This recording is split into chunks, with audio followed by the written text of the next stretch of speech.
I'm Brian Moretta. I'm Head of Tax Advantage Research at Hardman Co. Dr. Ilian Iliev from EMV Capital.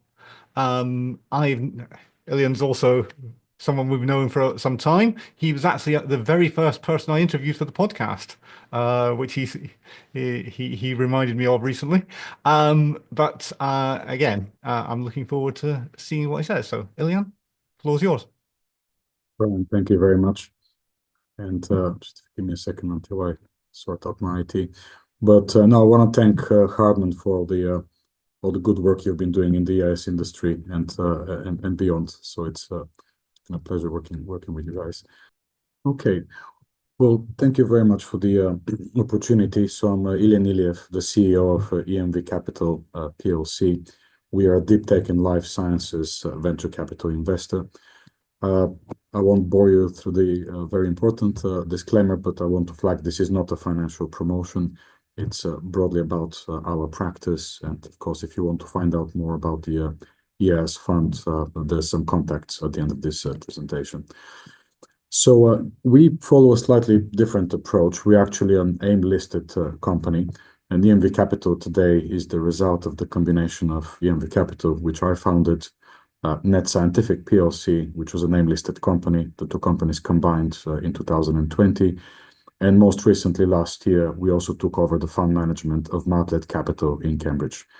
So we target, invest, and build high-growth companies. We have both UK and non-UK investees, but increasingly our focus is UK companies seeking to expand internationally.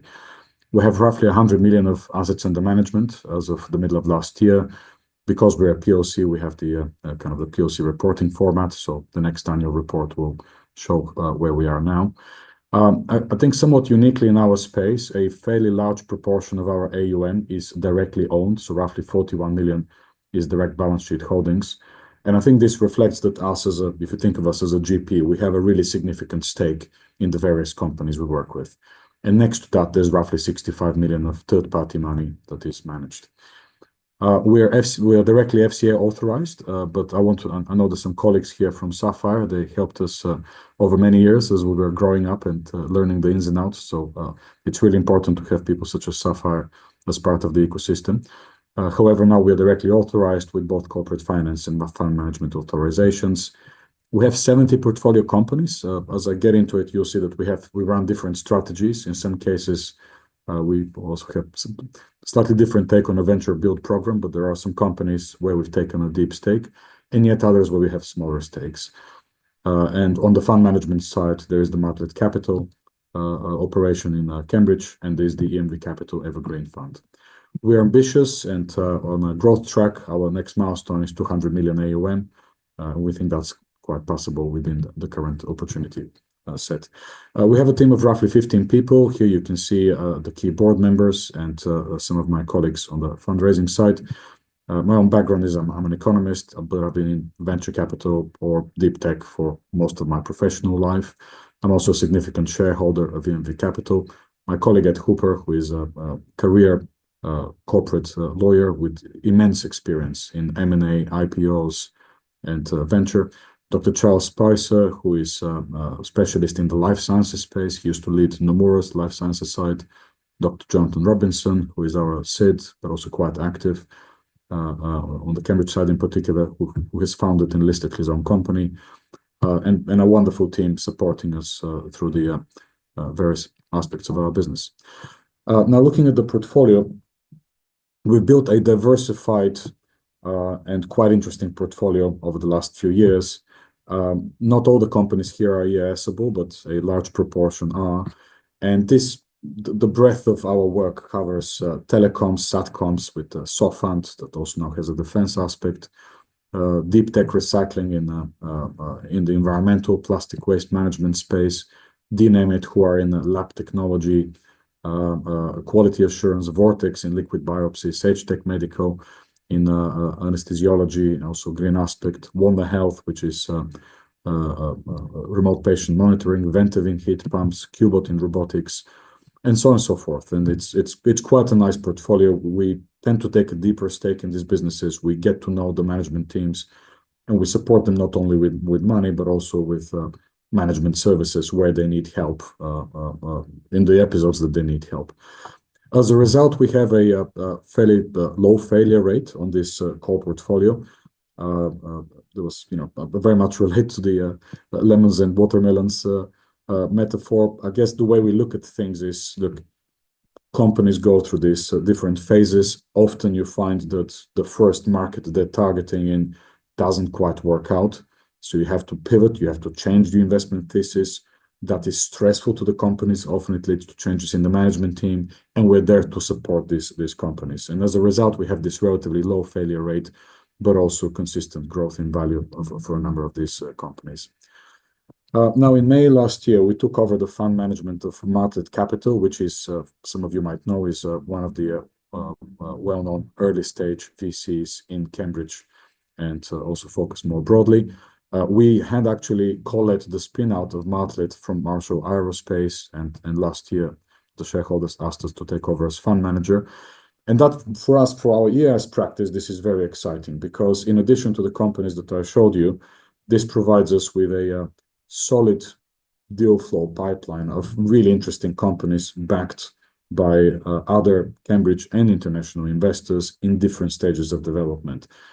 We are on the inside in a compliant way. We get access to pro rata rights and also get to know the teams and the co-investors. And we're very excited for our EIS practice that us from now onwards, we'll be able to co-invest. Our EIS fund will be able to co-invest alongside Martlet in these businesses. You've got here some of the leading names in deep tech and life sciences in the UK right now in the early stage. Paragraph is a world leader in graphene semiconductors. Oxford Space Systems is a leader in SATCOMs.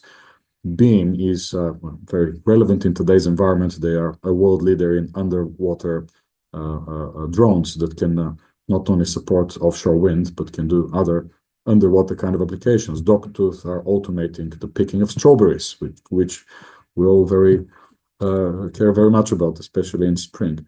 On the life sciences side, Pensio Biosciences are developing novel gene editing tools, and so on and so forth. So it's really interesting companies, have been due diligenced over many years. Some of these also have a play around the AI space, companies like New Quantum, Porotech, providing the picks and shovels of the AI economy in terms of creating more effective compute or more energy efficient compute.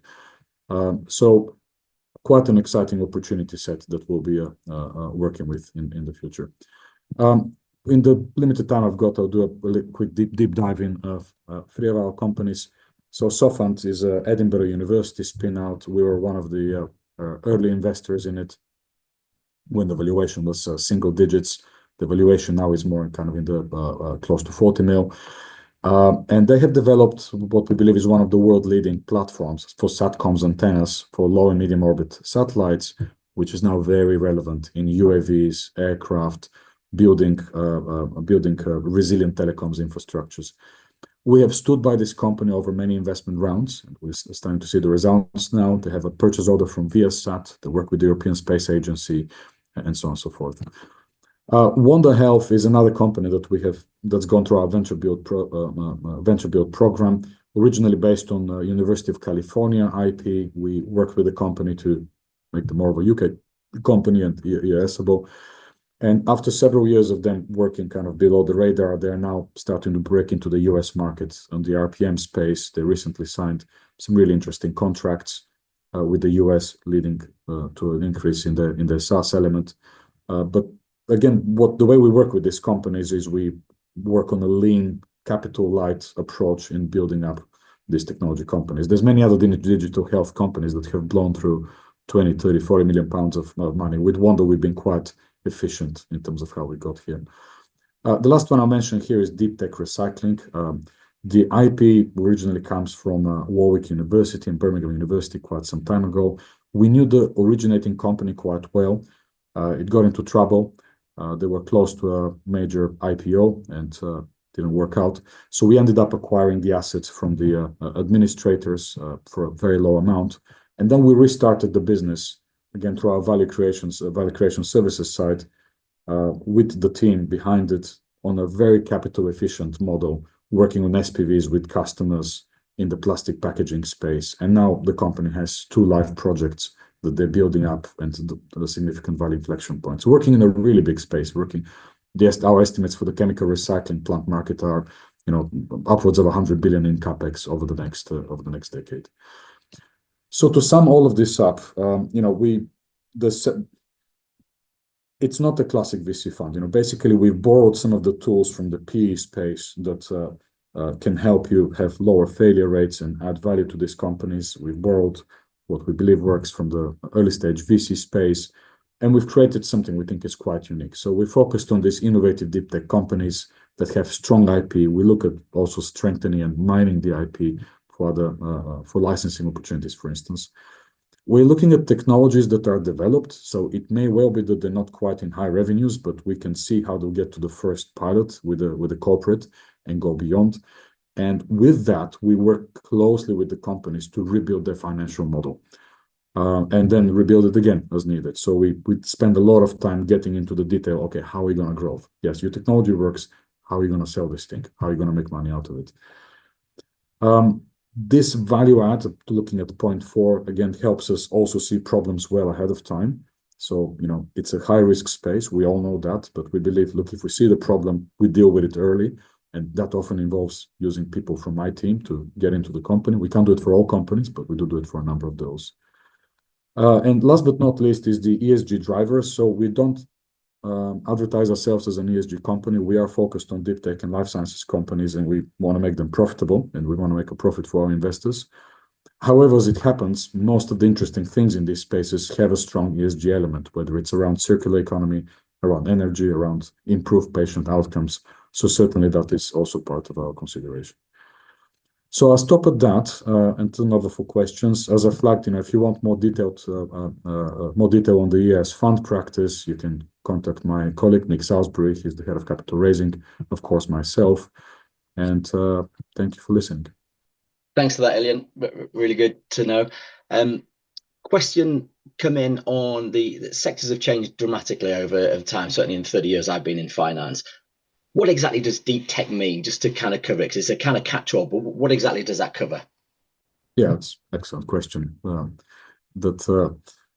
tempted to bring my head of research in here for the next 1 hour. But look, the way we see deep tech is it's IP intensive, science intensive companies. That doesn't exclude software.